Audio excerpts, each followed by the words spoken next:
जो मैंने कल पोस्ट प्रेजेंटेशन में देखी है, उनके जो कैप्टन है इवन तमीम इकबाल वो सेइंग कि हमें कोई यकीन नहीं था। शाकिब हसन कहते हैं कि ये मैच हम जीतेंगे, बट जिस तरह ये खेली है 9th विकेट की पार्टनरशिप, जो दोनों बैट्समैन थे they were very calm and at ease, you know, उनको ऐसा लग नहीं रहा था कि नर्व्स हैं, प्रेशर है। उनको यकीन था कि आज जीतना है हम लोगों ने, इसलिए वो बड़े ज्यादा काम थे। और कल आपको भी बड़ा यकीन था। काफी ज्यादा जो चीजें थी वो साफ नजर आ रही थी कि क्या कल होगा क्या सेकेंड इनिंग्स में। तो इवेंचुअली वही हुआ जो मैंने पहले बात की थी, इन्होंने थोड़ा सा अपने लिए मुश्किल कर लिया। वहां पे पावर प्ले ले लेना चाहिए था। और उससे पहले जो आयरलैंड मैच हारा है अगेंस्ट वेस्ट इंडीज, उन्होंने भी जब पार्टनरशिप चल रही थी तो उस वक्त पावर प्ले नहीं लिया, उन्होंने भी इसी वजह से मैच हारा। और हम लोगों ने काफी इसके ऊपर जो है डिस्कशन अली की हुई है कितना इंपॉर्टेंट है पावर प्ले का यूसेज। बिल्कुल सही। ये आपका डिफाइनिंग मोमेंट बन सकता है किसी भी मैच में, चाहे आप पहले बैटिंग कर रहे हैं, चाहे आप एंड में चेस कर रहे हैं। और ऑब्वियसली राइट टाइम पे ले लेने से आप सारा प्रेशर हटा सकते हैं, लेकिन उसके लिए माइंडसेट्स का पक्का और रिजिड होना एक ही शर्त है जो कि नहीं होनी चाहिए। बिकॉज अगर आप पावर प्लेज मिसाल के तौर पे केविन ओब्रायन के लिए ही मखसूस कर देंगे फॉर आयरलैंड, अगर आप मखसूस कर देंगे for the likes of Pollard in West Indies, अगर आप मखसूस कर देंगे for Afridi and Razzaq in the case of Pakistan, तो फिर वो आपको कंसिस्टेंटली रिजल्ट नहीं देगा पावर प्ले आपके फेवर में। मैंने आपको याद होगा जब पाकिस्तान की बात हो रही थी लास्ट मैच की, कि पावर प्ले में तो उमर गुल की भी लग गई। बिल्कुल। कल आपने देखा शफील इस्लाम की भी लग गई पावर प्ले में। बिल्कुल लगी। तो फिर आपने पावर प्ले को इतना लेट क्यों रखना है? उसको बैट्समैनों को दें। और माइंडसेट ये होना चाहिए कि आपने दिमाग में ये रखना है कि आपने क्रिकेटिंग स्ट्रोक्स मारने हैं और 40 का टारगेट अपने जेहन में रखना है विदाउट लूजिंग अ विकेट। और अगर आप विकेट नहीं खोते तो अली आप आराम से खेल के भी 50 रन आराम से कर जाते हैं। आपके सामने एग्जाम्पल है कल की, जब पोलार्ड और स्मिथ बैटिंग कर रहे थे, उन्होंने पावर प्ले लिया, कोई उन्होंने ऊट पटांग शॉट नहीं मारी, very good cricketing shots, cricketing strokes, और इवेंचुअली बगैर विकेट खोए उन्होंने 55 रन हासिल कर लिए। अच्छा आमिर भाई, now coming to that England and Ireland match, obviously हम यहाँ पे बारहा बात करते रहे हैं अबाउट आईसीसी की रूल्स की इंटरप्रिटेशन में इनकंसिस्टेंसी की, एंड केस स्टडी जो हमारे पास था that was not UDRS, which is referral system, but implementation of 2.5 rule. कल का एक डिसीजन है आमिर भाई जो कि टॉकिंग पॉइंट बना हुआ है। पोर्ट्सफील्ड ने भी कहा कि जी हम बिल्कुल इससे एग्री नहीं करते, it was a wrong decision.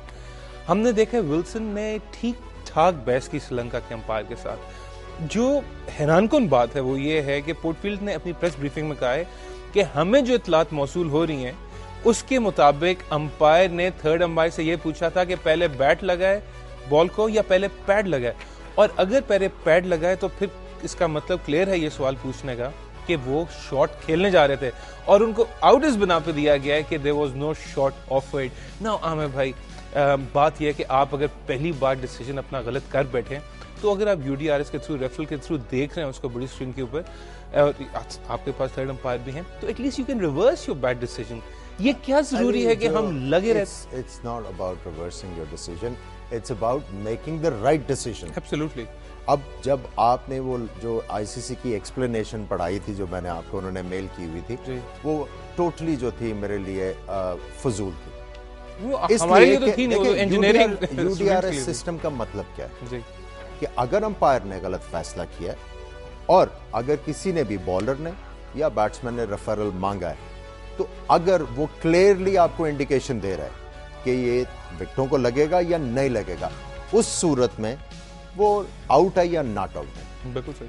अगर उसको आउट दिया गया है और विकेटों को नहीं लग रहा तो वो नॉट आउट है। बिल्कुल सही। अगर चाहे मार्जिनल भी लग रहा है नहीं लग रहा है या नहीं लग रहा, अगर लग रहा है तो फिर वो आउट है। ये 40 सेंटीमीटर जो ये सब जो है आप खुद इबाम पैदा करते हैं। तो आई थिंक आईसीसी को इसके ऊपर सोचना चाहिए। और ये जो वो कह रहे हैं कि जी जो अंपायर का जो मार्जिनल डिसीजन है वो अप होल्ड होगा, वो गलत चीज है। बिल्कुल ठीक। आपको बताते चलें कि रिगार्डलेस ऑफ दिस, जो आमिर भाई विलियमसन है उन्होंने काफ़ी फजूल जिसे कहते हैं ना कि ऑन द फील्ड डिस्कशन भी की अंपायर के साथ, ग्राउंड पे खड़े रहे, लेकिन टीम को फाइन हुआ स्लो ओवर रेट पे, उनको कुछ नहीं हुआ। लेकिन इसी के बरक्स अगर हम देखते हैं जो फाइनल मैच था कल का शाम वाला, ग्राहम स्वॉन फ्रस्ट्रेटेड थे, जैसे आपने कहा बॉल ब्रेक नहीं हो रहा था, गीला था, 4 ओवर पहले बॉल चेंज हुआ, उन्होंने दोबारा चेंज करने को कहा और हार्पर के साथ उनकी ठीक ठाक कशीदगी हुई। उसके विजुअल्स आपको दिखाने आमिर भाई। और अगर ये इंग्लैंड के किसी खिलाड़ी की जगह पाकिस्तान का कोई खिलाड़ी होता तो इस पे अंपायर्स का रिएक्शन क्या होता, आपसे जानना चाहेंगे। Let's have a look at that.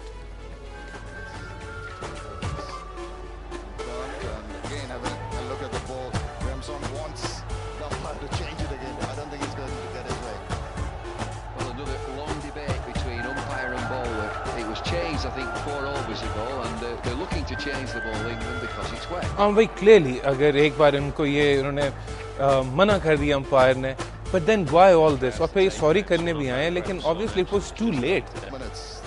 देखिए ये तो सिर्फ थोड़े से क्लिप्स है ना जो इन्होंने गेंद जमीन के ऊपर मारा, जिसने टोपी हाथ से ली, जिस तरह बोलते रहे हैं, और इवन स्टंप माइक में भी हम भाई 2-3 अब्यूज। बात यह है कि सबसे पहले तो अली, जो मेरे लिए जो हैरानकुन चीज़ ये थी कि जब इनको पहले गेंद चेंज करके दिया गया तो वो क्यों करके दिया गया? बिल्कुल सही। वो तो आज तक हिस्ट्री में नहीं हुआ। डी शेप होने की वजह से हमें भाई जब वो रिंग से पास ना, गीले की वजह से कह रहे थे वो, रीजन गीले की वजह से दी है जी। That's very unfair. और अभी भी जो बहस हो रही है गेंद गीले के ऊपर हो रही है, ये नहीं बहस हो रही कि गेंद आउट ऑफ शेप हो गया। क्योंकि क्रिकेट का उसूल ये है कि अगर आपके रिंग्स में एक में से गुजरता है दूसरे में से नहीं गुजरता, दैट मींस कि वो बॉल स्टेज, आप उससे खेलेंगे। लेकिन अगर आप आमिर भाई जो कह रहे हैं, Daryl Harper once again, Daryl Harper yes, but मैं सबमिसिव लगे हैं मुझे डैरिल हार्पर इंग्लैंड के केस में। कोई एक्शन नहीं है आमिर भाई इसके ऊपर, कोई कैप्टन को एक्सप्लेनेशन के लिए नहीं बुलाया गया। गो के एंडी स्ट्रॉस ने अच्छा काम किया, स्वान को पीछे परे ले गए, उनको समझाया, बट जस्ट दिस इंसिडेंट अगर पाकिस्तान टीम के किसी प्लेयर के साथ होया होता आमिर भाई, विद ऑल फेयरनेस, आपका क्या ख्याल है कि इसी तरह ही ये बगैर नोटिस लिए चला जाता? अली मुश्किल ही होता, क्योंकि मुझे याद है कि हम लोग होबार्ट में टेस्ट मैच खेल रहे थे 95, तो हम लोग ऐसी पार्टनरशिप चल रही थी मेरे और रमीज के दरमियान कि हम लोग मैच जीतने के क्लोज आ रहे थे और सीरीज़ बराबर, और आगे सिडनी टेस्ट मैच था। तो वहाँ से मैंने हिट मारी तो आउटस्टैंडिंग मेरा कैच हुआ, आउट ऑफ फ्रस्ट्रेशन मैंने बल्ला जो है वो जैसे बैट्समैन ज़मीन पर मारता मेरे हाथ से निकल गया, रिपोर्ट कर दिया और फाइन कर दिया बात सुने बगैर। और उस वक्त हमारे वो जो मैनेजर साहब थे, वो भी कोच साहब, उन्होंने भी कोई बात नहीं की। तो ये तो होता आ रहा है। आई थिंक हमारी रिप्रेजेंटेशन जो है NICC जो है वो अब टाइम आ गया कि तगड़ी होनी चाहिए और हमें लॉबी क्रिएट करने की अशद ज़रूरत है। इस लॉबी की बात की थी यहाँ पे जनरल तौक़ीज़िया ने भी इस लॉबी की बात की थी, वेरी ऑनरेबल आरिफ अब्बासी साहब ने। I think we need people जो पाकिस्तान की कॉज को कम अज़ कम रिप्रेजेंट कर सके स्ट्रांगली विद लॉजिक, न कि इसको लटका दो, उसको ये कर दो, एतराज़ लगाओ बगैर शवाहिद के। I think this will not serve Pakistan cricket right now. हम एक छोटी सी ब्रेक की तरफ जा रहे हैं, ब्रेक से वापस आके हम आज के मैच की बात करेंगे। हमारे साथ रहिएगा, you are watching World Cup दुनिया के साथ।